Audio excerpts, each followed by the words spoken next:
segundo bloque de monas clasificatorias para dar paso a las finales, el finales B. Ahí tenían saliendo en primera línea de parrilla Jesús Franco, Santos Soler número 15, Cristian Gómez Barreira, no, 2 Marcos Molino Rodríguez 16, haciendo en segunda línea de parrilla Rodríguez Castro Fernández 12 y en el línea blanco Camaño.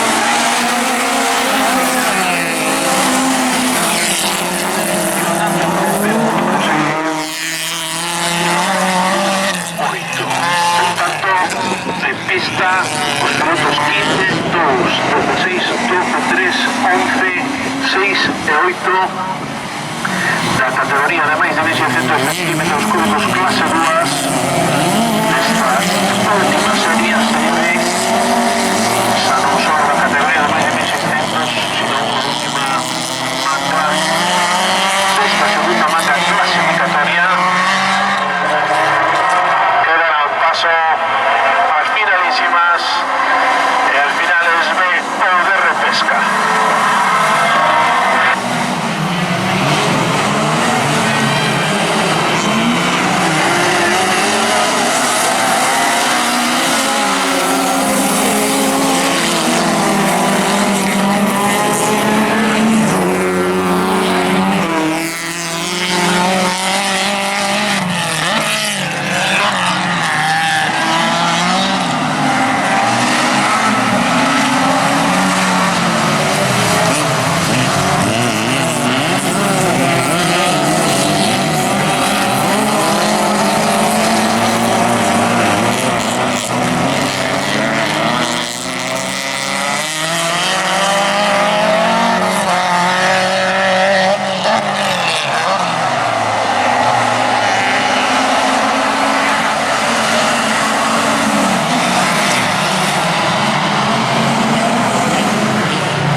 Luis López, David Manteiga, Rubén Barreiro, Alberto Lorenzo, Antonio Bulfas, Javier Caz,